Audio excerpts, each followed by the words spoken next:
You can use any of three types of precedence constraints to control the flow through a package's control flow: success precedence constraint, completion, and failure. In most of the control flows that I create in this course, and probably those that you'll create in the real world, you're likely to rely on success precedence constraints, the green arrows, to link tasks and set the order in which the tasks execute. You use those most often. You could also use completion precedence constraints, which are the blue arrows, when you want the next task to execute upon completion of the previous task, whether the previous task completed successfully or not. And then the third type of precedent constraint is the failure constraint. This, appropriate, is a red arrow in the control flow designer. This constraint directs the flow of execution to an alternative path that responds to the failure of the previous task. You could redirect execution to a send mail task, maybe, to notify the DBA of a problem, to an execute SQL task that cleans up after a failure, or to any other task or set of tasks that are appropriate as a response to a problem.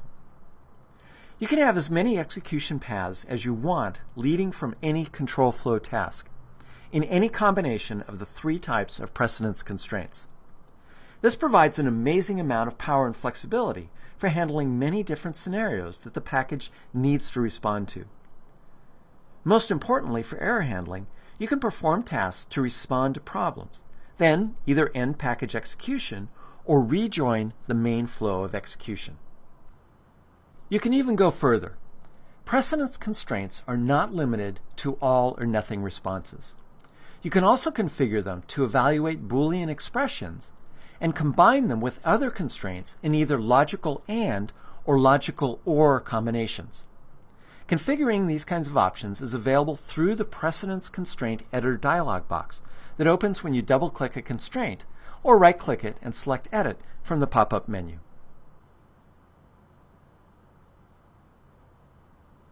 In this exercise, I'm going to explore the features of precedence constraints to handle problems in a control flow.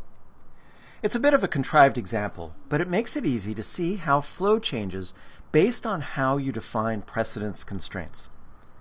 I'll use an execute SQL task that randomly returns a value of 1 or throws a divide by 0 error, changing the flow based on success or failure of the task.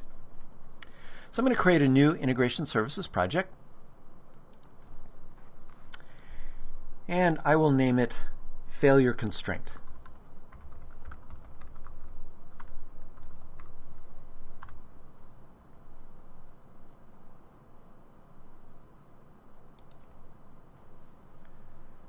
And I'll rename the new package just simply constraint. Okay, so there's our project.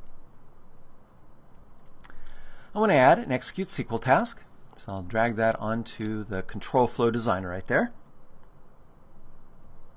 And double click on it to open up its task editor. All right, I need to use a connection. Create a new connection. Doesn't matter, I'm not actually going to use data from the database, but I need it for this task. I need a connection to a database. And I'll use that existing connection to the AdventureWorks LT 2012 database. And now I'm going to enter the SQL statement. This is where the contrivedness of the example comes to play. So I'll type in select 1 over, and then cast 2 times rand, so I'm going to generate a random number as int. Okay, so what this is going to do is this is going to generate a random number that is either going to be 0 or 1. When it's 0, the task is going to fail because it's divide by 0 error. When it's 1, it'll return 1.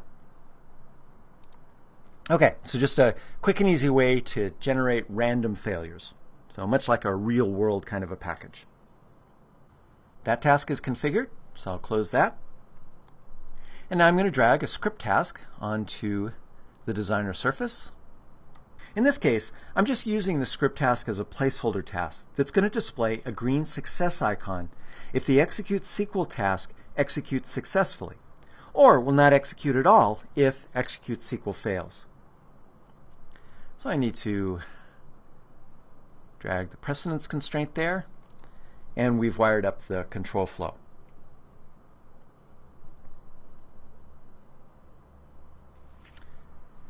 Okay, that's my basic package, so I'll execute it. And the first time through, we lucked out and it executed successfully. And as you can see, both tasks executed to completion. Run it again.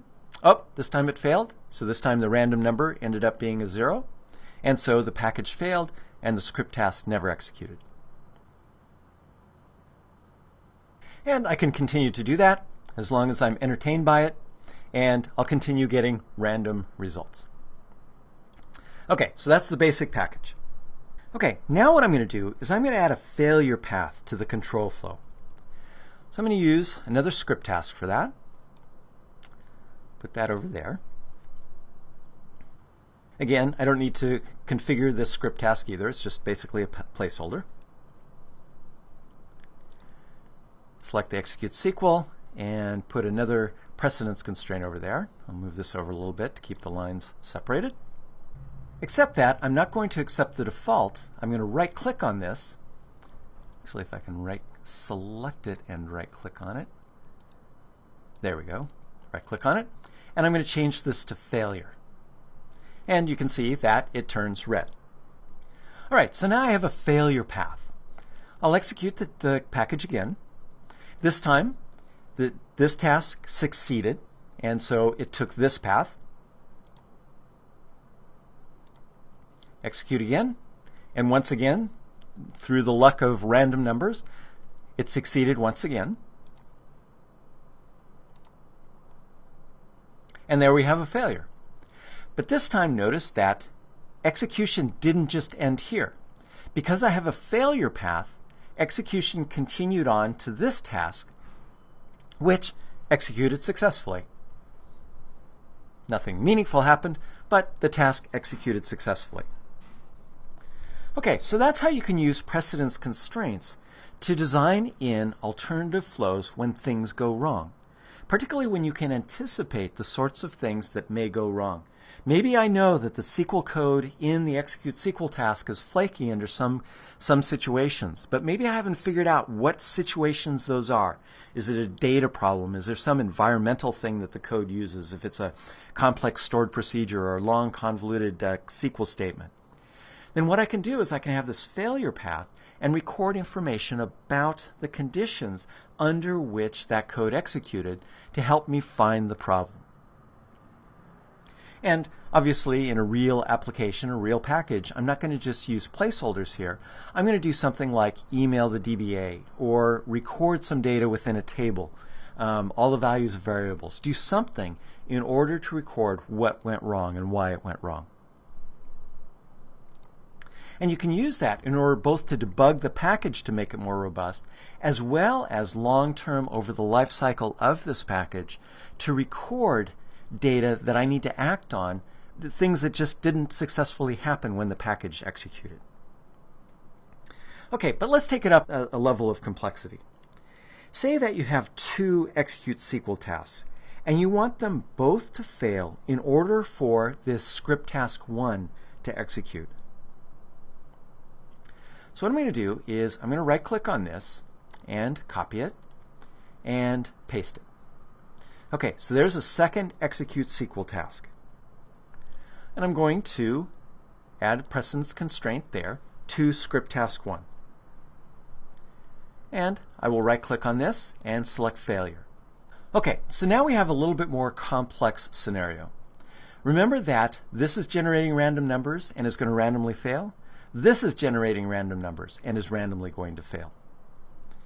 So let's start package execution, and through the luck of the draw, our first result is both executed successfully. Okay?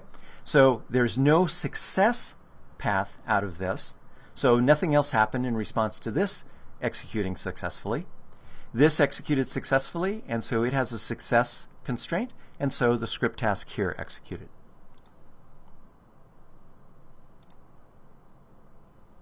Okay, this time this one failed. but this one succeeded. Because of the way precedence constraints are defined by default, what happened here is that script task 1 didn't execute because both execute SQL tasks have to fail in order for the script task to fail.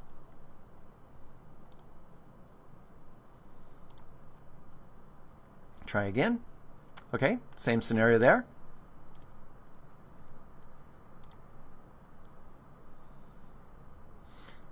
Same as the first one. And we can continue doing that to see all the different permutations. And this time we get both execute SQL tasks failed and script task 1 now executed because they both failed. Okay, so you can start to see how you can have interactions if you have multiple control flows, particularly multiple failure flows like this. All right, now if you do this at home, keep in mind that you may have to try this way more than just 4 times. There's basically 4 different scenarios that can happen here, but we're dealing with random numbers being randomly generated, at least they're pseudo-random, and so you may have to execute this 6 or 8 or 10 times. It'd be highly unlikely you'd have to execute as many as 10 times to see all 4 of those scenarios. Okay, so be sure that you understand all of those combinations and why script task 1 is executing or not executing. Okay, so I'm going to end execution here.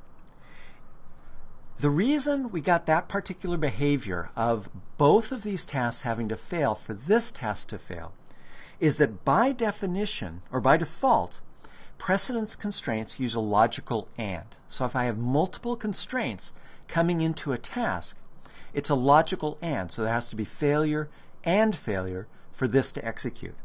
But you can change that. And to change it, I just have to go in and change it for either one or any of the multiple constraints that are coming into the subsequent task. So I'll select the edit right there, and this is the thing that you need to change. So it's multiple constraints. If the constrained task has multiple constraints, you can choose how the constraints interoperate to control the execution of the constrained task. The default is logical AND. Here's logical OR. So one constraint has to evaluate to true, but both don't need to. If both are true, then it'll still execute. It's a logical OR. And notice that by changing that, it changed the failure constraint to this dashed line so that you know it's a logical OR. Okay, I'm going to execute the package several more times. Okay, in this case, both of these tasks failed, and so script task 1 executed. In this case, strictly speaking, either one of the tasks failed, and so script task 1 failed, or executed. Go to Start. Okay, in this case, this task succeeded, and so this task executed because it has a success precedence constraint. This task failed. Either one of those tasks failed, and so script task 1 executed.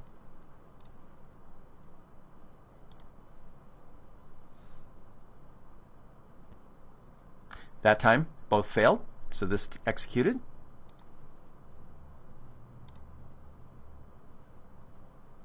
Same situation.